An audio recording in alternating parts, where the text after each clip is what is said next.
नमस्ते दोस्तों, welcome back to my new blog. तो स्वागत है आपका मेरे एक नए वीडियो में। तो जैसे कि आपको पता है, मैं ऋषिकेश आया हूँ और अभी मैं आया हूँ त्रिवेणी घाट पे, जहाँ मैं लगा हुआ था लाइन पे। और यहाँ जूते वगैरह रखने के लिए जगह है, जहाँ आप रख सकते हो, सबमिट कर सकते हो। फिर लंबी लाइन में लगने के बाद मैं आ चुका था अंदर और अपनी सीढ़ी पकड़ के मैं जम के बैठ गया था। फिर यहाँ पे इतना अच्छा और सुंदर गंगा मैया का व्यू, जो कि मज़ेदार था। साथ ही में इतने प्यारे और इतने सुंदर भजन सुनने को मिल रहे थे कि मज़ा ही आ गया था। फिर कुछ ही देर थोड़ा सब्र और थोड़ा इंतज़ार करने के बाद आरती चालू हो गई थी। और आरती इतनी सुंदर और इतनी प्यारी आरती होती है कि आप ज़रूर आइए और एक बार आके इस आरती का आनंद लीजिए।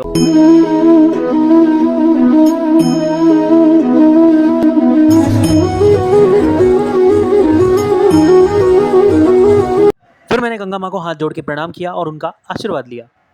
फिर मैं कुछ देर ऐसे ही खड़े होकर गंगा माँ को देखता रहा। फिर यहाँ पे इतनी अच्छी भजन संध्या हो रही थी और वहाँ मैं ना जाऊँ ऐसा हो ही नहीं सकता।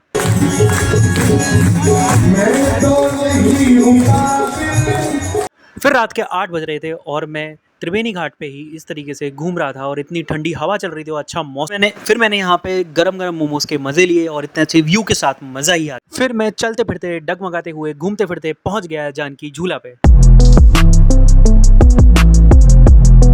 चलते फिरते जानकी झूला से हम पहुंच गए ऋषिकेश की दूसरी ओर। यहाँ आते ही हमें मिल गया बजरंगबली का आशीर्वाद और फिर हम चल दिए अपने आगे की मंजिल की तरफ।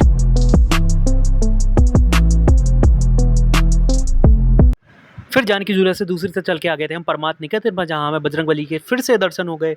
और फिर हम आ गए फाइनली परमार्थ निकेतन महादेव मंदिर की, जहाँ पे प्रतिमा है। और यहाँ पे आपको जैसे पता होगा, जब बाढ़ आई थी तो ये प्रतिमा किस तरीके से खड़ी हुई थी उस बाढ़ में भी। और इतना सुंदर यहाँ से दृश्य दिखता है और इतना सुंदर नज़ारा है ये। अगर आप आना चाहते हो ऋषिकेश तो यहाँ ज़रूर आइए परमार्थ निकेतन पर।